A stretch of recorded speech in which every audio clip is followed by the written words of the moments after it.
Welcome to Revolutionary Talk, brought to you by The Well. Check out the description and click that link to learn more and grab such a low rate for all that's offered there. Check that out.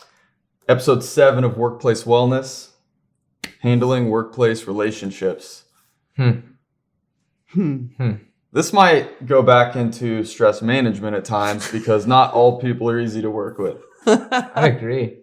Whenever you say relationships, I just instantly think give and take. And I think that's a good balance in any kind of relationship. Is if you're giving too much and you're not receiving, you're probably going to burn out and you're probably going to start to resent that person. Yeah.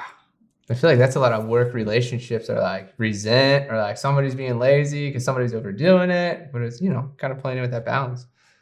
Yeah, it's so interesting. I mean, and a lot of the relationships are almost like set up to fail sometimes. Like, what if you're in a position where you're supporting somebody else and you're like giving them, say marketing materials for projects.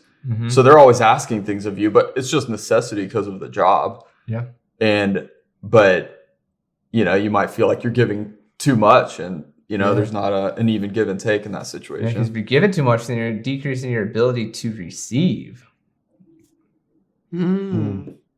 Yeah. Double down on that masculine. You gotta step into the feminine a little bit more, right?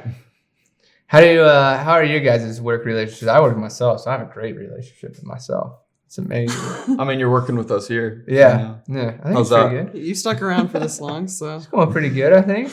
Yeah, good. relationship checkpoint here. Get that box. Where are we with our relationship? Yeah, we'll have to assess it after this episode. See how we make it through this one. Yeah. Yeah. One day at a time. One day. So, I mean, getting specific, like thinking of mine, a lot of times, I'm putting together a lot of creative materials at times. So like if I'm putting together social media posts that maybe for this client, it's the language in it needs to be really specific and spot on. So I might need to send it to somebody for approval. Man, sometimes I'm waiting on people so long and it drives me crazy. Yeah. So, there's situations like that where I have to try to be patient, Use the word. Yeah. Use the word. Yeah. So what do you typically do when you need to be patient? Do you start working on other stuff or? Yeah, I try not to be too pushy about it. And what's best is if I'm ahead of schedule, it's not a big deal because I can wait on it. So if it's a last second thing, that's on me. Yeah. So just being ahead of schedule is, going back to stress management. Yeah. That's a very good one. Being ahead of schedule. I was gonna say maybe you should take a walk, and then get back to it. Then just start ringing their bell. It's another good one. The fact you brought up the word patient, that's just funny to me.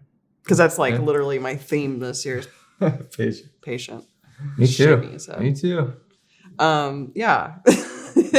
But it's funny you bring up patience too, because I feel like when I'm impatient, it's because I'm trying to do too much and I need to flip the script and step back to receive more. Because if I'm giving, doing, work, then it's like they can't keep up, or it's so much that it's like, all right, you've put in your energy, step back and let it start flowing to you. That's a lesson. Yeah. For me, that's been challenging to learn. I am learning it. But I always ask myself too, if I'm stressed out, exhausted, then it's probably because I'm doing too much and it is time to flip the script and just relax and let stuff come to me. You got to think about it like a magnet sometimes. If you're giving so much, the other people are pushing away, but as soon as you draw your magnet back, they start attracting back in. This right here. That's a reel right there. Clip that. Nothing's been more truer. Boom. We need some magnets next time so I can play with them to show you guys the visualization. All out of man. Don't worry about it. Perfect. So what about if you're in a position where you have to listen to authority? Do you guys ever have issues with that? So that's why I'm an entrepreneur, so I don't have to deal with authority. But sometimes I look at my clients I look at them as more equals though. So, but they are the authority in the sense that they're paying me, but it's also the reciprocal of like, I'm creating this for you in exchange for your money as energy.